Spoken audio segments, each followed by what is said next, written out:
പ്രിയമുള്ള സാക് സഫാരിയുടെ കുടുംബാംഗങ്ങളെ, നമ്മളൊരു സ്ഥലത്ത് നമ്മളൊരു പറമ്പുണ്ട് ഇവിടെ കാവുമ്പട്ടത്ത്. അവിടെ തേങ്ങ പറിക്കാൻ വന്നു. തേങ്ങയൊക്കെ പറിച്ച് അത് പൊതിക്കുന്ന സമയം കുറച്ച് അവിടെ വെറുതെ ഇരിക്കാമെന്ന് വിചാരിച്ചിട്ട് ഞങ്ങളിങ്ങ് ഇറങ്ങിയതാണ്. ഈ കോലയിലും കണ്ടു രാവിലാണ്.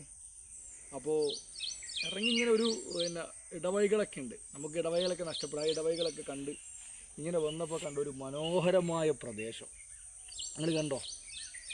ഇതൊരു മനോഹരമായ പ്രദേശം. ഇത് കണ്ടോ? ഈ ഒരു തോണിയും ഇതൊക്കെ നമ്മളൊരു സ്വപ്നമാണ്, ഒരു സ്വപ്നം പോലത്തെ ഒരു സ്ഥലം. അപ്പോൾ എൻ്റെ മോനും ഉണ്ടായിരുന്നു. മോൻ അത്യാവശ്യം വരയ്ക്കൊക്കെ ചെയ്യും. അപ്പോൾ ഓനത് ഇഷ്ടപ്പെട്ടു, ഞങ്ങൾക്കൊക്കെ ഇഷ്ടപ്പെട്ടു. കുഞ്ഞി താമരകളൊക്കെ ഉള്ള നല്ല ഒരു രസമുള്ള സ്ഥലം. അപ്പോൾ എന്തായാലും ആ സ്ഥലം ഞാൻ കാണിച്ചു തരാം. അപ്പോൾ ഇന്നത്തെ എപ്പിസോഡ് എന്ന് പറയുന്നത് ഈ ഒരു മനോഹരമായ ക്യാൻവാസാണ്. ഈ ഒരു മനോഹരമായ ക്യാൻവാസിലേക്കാണ് നമ്മളെ പ്രിയപ്പെട്ട പ്രേക്ഷകരായിട്ട് ഇന്ന് യാത്ര ചെയ്യാൻ പോകുന്നത്. അപ്പോൾ അപ്പോൾ നമ്മൾ വീഡിയോ ഒക്കെ ഷൂട്ട് ചെയ്ത് ഹരാക്കല്ലേ? ഓക്കെ അപ്പോൾ നമുക്ക് കാഴ്ച കാണിച്ചു കൊടുക്കല്ലേ? ഓക്കെ.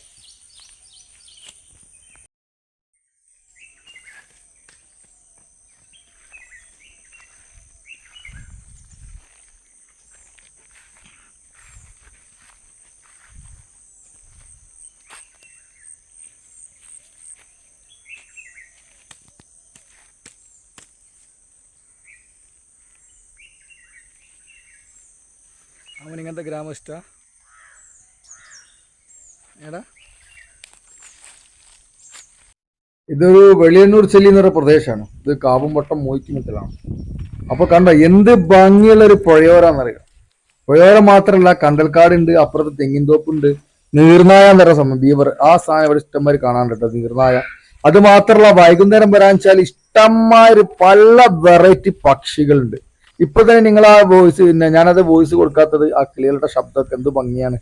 അപ്പൊ ആ കിളികളുടെ ശബ്ദവും അതുപോലെ ബീവറും അങ്ങനെ കണ്ണത്താ ദൂരത്തോളം മാമ്പിൽപ്പാടങ്ങളൊക്കെ ആയിട്ട് പ്രകൃതി കനിനെ അനുഗ്രഹിച്ച കുറെ ഹിഡൻ പ്രദേശങ്ങൾ നമുക്കിടയിലുണ്ട്. അതിലൊരു ചെറിയ പ്രദേശം. അപ്പൊ ഞങ്ങളിപ്പോ ഒരു കണ്ടൽ ഫോറസ്റ്റിന്റെ ഒരു കൈതോലക്കാട്ടിന്റെ ഉള്ളിലൂടെ ഇങ്ങനെ യാത്ര ചെയ്യാം. ഇവിടെ വൈകുന്നേരത്തെ ഒരു വീഡിയോ ഞാൻ നെക്സ്റ്റ് എടുക്കുന്നുണ്ട്. ബീവറിന്റെയും വൈകുന്നേരത്തെ പക്ഷികളുടെ ഒക്കെ ഒരു വീഡിയോ അടുത്ത പ്രാവശ്യം തന്നെ എടുക്കുന്നുണ്ട്. ഇതിപ്പോ ഞങ്ങൾ ഇങ്ങനെ, ഞാനും മോനും ഇങ്ങനെ കാട്ടിലൂടെ ഇങ്ങനെ യാത്ര ചെയ്യാം, കൈതോലക്കാടായിട്ട്. ഇതൊക്കെ നമുക്ക് കാണാൻ കിട്ടൂല കേട്ടോ, സത്യം പറയാം. എന്തായാലും എല്ലാവരും നമ്മളെ ചാനലൊക്കെ സബ്സ്ക്രൈബ് ചെയ്ത് സഹായിക്കുകയും ചെയ്യണേ. പിന്നെ സബ്സ്ക്രിപ്ഷനൊക്കെ കുറച്ച് കുറവാണ്. ഒന്ന് എല്ലാവരും സഹായിച്ചു കഴിഞ്ഞാൽ നമുക്കൊന്നും കൂടി നല്ല സബ്സ്ക്രൈബ് ഒക്കെ ഉണ്ടാക്കാം. ഇതുപോലെ നമ്മൾ കാണാത്ത കുറെ നല്ല കാഴ്ചകളൊക്കെ തേടി നമുക്ക് ഇങ്ങനെ യാത്ര ചെയ്യാം, നിങ്ങൾക്ക് കാണിച്ചു തരാനും പറ്റും. അപ്പൊ ഇത് കൈതോലക്കാടാട്ട്. എന്ത് രസമുള്ള ഒരു കൈതോലക്കാടാന്ന് പറയാം. അതിലൂടെ ഞങ്ങൾ കുറേ ദൂരം നടന്നു. സത്യം പറഞ്ഞാൽ ഒരു പുതിയ ഒരു ആളായ പോലെ, നല്ല എനർജി എല്ലാം കിട്ടി, നല്ല ഓക്സിജനും കാര്യങ്ങളൊക്കെ കിട്ടി. കാരണം നമുക്കറിയാം കണ്ടൽ ഫോറസ്റ്റ് എന്നൊക്കെ പറഞ്ഞാല് എന്തായാലും അവിടെ എന്തായാലും ഒരു ഓക്സിജൻ്റെ ഒരു ക്യാമ്പ് ഉണ്ടാവും, കേന്ദ്രം തന്നെ ആയിരിക്കും. അതുപോലെ കൈതോലക്കാട്, ഇതൊന്നും നമുക്ക് കാണാൻ പറ്റില്ല. പ്രത്യേകിച്ച് ഞാനൊക്കെ ടൗണിലൊക്കെ ഇപ്പോഴുള്ളതുകൊണ്ട് ഇതൊക്കെ നമുക്കൊരു പുതുമയുള്ള കാഴ്ച. ആ കൈതോലക്കാടിൻ്റെ ഉള്ളിലൂടെ ഇങ്ങനെ യാത്ര ചെയ്ത് ചിലപ്പോൾ ഈ കൈതോലക്കാടിൻ്റെ പൊന്തയിലൊക്കെ ഈ നീർനായ ഉണ്ടാവും എന്നാണ് പറയുന്നത്. നീർനായ, അതുപോലെ തന്നെ നല്ല നല്ല ഒരു ചെറിയ ചെറിയ കിളികളൊക്കെ ഉണ്ട്. ഞങ്ങൾ ഇവിടെ വെച്ച് മയിൽ അലയിരിക്കുന്ന ഒരു, പക്ഷെ നമുക്ക് എടുക്കാൻ പറ്റിയില്ല. മയിലും ചെറിയ കുഞ്ഞുങ്ങൾ, ഞങ്ങൾ വരുമ്പോഴത്തേക്ക് അവർ കുഞ്ഞുങ്ങളെയും കൊണ്ട് എസ്കേപ്പ് ആയി. പിന്നെ നമ്മളതിനെ പിറകെ പോയിട്ട് വീഡിയോ എടുക്കണമെന്നില്ലേ, വെറുതെ അതിന് നമ്മളൊരു ഡിസ്റ്റർബ് ആകത്തില്ല. അതിൻ്റെ വാസസ്ഥലമാണിത്. അവിടെയൊക്കെ നമ്മൾ അടിച്ചു കയറി വരികയാണ്. അപ്പോൾ അങ്ങനെ അടിച്ചു കയറി വന്നിട്ടും പിന്നെ അവരെ ഡിസ്റ്റർബ് ചെയ്യുന്ന മോശമാണല്ലോ. അപ്പോൾ ഇതൊക്കെ ചില്ലിയൊക്കെ കാണാൻ എന്തൊരു ഭംഗിയാന്നല്ലോ. അപ്പോൾ വൈകുന്നേരങ്ങളിലൊക്കെ തന്നെ ഒരു ഞായറാഴ്ച, ഒരു ശനിയാഴ്ചയൊക്കെ നമ്മൾ ഒഴിവ് ദിവസങ്ങളൊക്കെ ഒന്ന് വന്നിരിക്കാൻ പറ്റിയ രസമുള്ള സ്ഥലമാണ്. എൻ്റെ മോനാണത്. മുപ്പുറത്ത് ഇങ്ങനത്തേനോടൊക്കെ ഭയങ്കര താല്പര്യമാണ്. മുപ്പുറ തോണിയിൽ കയറാനുള്ള ശ്രമം നടത്തുകയാണ്. നമ്മുടെ കുട്ടനാടൊക്കെ പോലെ ഒരു സ്ഥലം, കുമരകവും കുട്ടനാടൊക്കെ പോലെ സ്ഥലം. ഇതിങ്ങനെ ഒരുപാട് പ്രദേശങ്ങൾ നമ്മളെ ഇടയിലുണ്ട് കേട്ടോ. പക്ഷെ നമ്മളത് പോയി കണ്ടെത്തണം. അപ്പോൾ കണ്ടെത്തി കഴിഞ്ഞാലാണ് അതിൻ്റെ മനോഹാരിത എന്താണെന്ന് അറിയുള്ളൂ. ഇതൊക്കെ ശരിക്കും നമ്മൾ മക്കളെയും കൂട്ടി പോയി കാണിച്ചു കൊടുക്കണം, അവരറിയണം. പുതിയ തലമുറ ലഹരിയിലേക്കൊക്കെ വഴിമാറുന്ന ഒരു വർത്തമാന കാലഘട്ടത്തിൽ പ്രകൃതിയെ ലഹരിയാക്കി മാറ്റണമെങ്കിൽ ചെറുപ്പത്തിലേ അവരൊക്കെ ഇങ്ങനെ പ്രകൃതിയിലേക്ക് കൊണ്ടുപോയി പ്രകൃതിയായിട്ട് ബന്ധപ്പെട്ട കുറെ കാര്യങ്ങളൊക്കെ പഠിപ്പിക്കുക. എൻ്റെ മോനോടാൻ പറഞ്ഞ് കൈതോല വെട്ടിയിട്ടാണ് പായൊക്കെ ഉണ്ടാക്കുന്നത്. പണ്ട് നമ്മുടെ വല്യപ്പാരൊക്കെ കിടന്നുറങ്ങിയ ആ പായ അതായിരുന്നു. അതൊന്നും വലിയ മെത്തകളൊന്നും ഇല്ല, പായയിൽ വിരിച്ച് കിടക്കുന്ന. അപ്പോൾ അതൊക്കെ അവനോട് പറഞ്ഞു കൊടുത്തപ്പോൾ അവന് ചിത്രം വരയ്ക്കുന്ന സ്വഭാവം ഉള്ളതുകൊണ്ട് അവർ കുറെ ഫോട്ടോ എടുത്തേക്കാൻ പറഞ്ഞു. ഉപ്പ വീട്ടിൽ പോയി നമുക്ക് വരച്ചു നോക്കണം. അത് ആമ്പൽപ്പാടാണ്. ഇതൊരുപാട് ദൂരമാണ് ആമ്പൽപ്പാടം. തോണി കിട്ടിയിട്ടുണ്ടെങ്കിൽ ഈ ആമ്പൽപ്പാലത്തിലൂടെ നമുക്ക് തോണി ഉപയോഗിച്ച് യാത്ര ചെയ്യാമായിരുന്നു.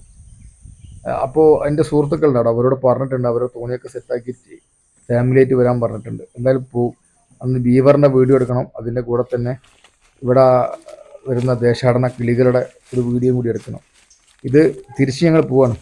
തിരിച്ചു പോകുന്നൊരു വഴി കണ്ട ഇടവഴികളൊക്കെ നഷ്ടമാകുന്ന ഒരു കാലഘട്ടത്തിൽ ഇത്തരം ഇടവഴികളിലൂടെ കയറി ഇറങ്ങി കയറ്റമൊക്കെ കയറി ഇറങ്ങിപ്പോയൊരു കാലമായിരുന്നു പഴയമ്മക്കാർ. അന്ന് അവർക്ക് കൊളസ്ട്രോളോ ഷുഗറോ പ്രഷറോ ഒന്നും ഉണ്ടായിരുന്നില്ല. എല്ലാ ഭക്ഷണവും അവർ കഴിച്ചിരുന്നു.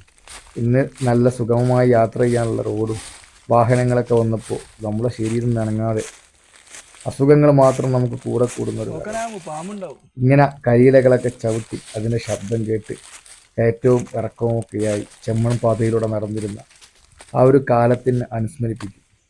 എന്തായാലും ഇതുപോലുള്ള നാട്ടിൻപുറങ്ങളിലേക്ക് നമ്മൾ യാത്ര ചെയ്യണം. എന്നാൽ നാട്ടിൻപുറത്തിൻ്റെ നന്മ കാണാൻ പറ്റും, നാട്ടിൻപുറത്തിൻ്റെ മനോഹാരിത കാണാൻ പറ്റും. നമ്മുടെ ഹൃദയം നിറച്ച് നല്ല നല്ല കാഴ്ചകളെ കൊണ്ട് നിറക്കാൻ പറ്റും. ആരോഗ്യപരമായിട്ടുള്ള ഒരു ജീവിത രീതി നയിക്കാൻ പറ്റും.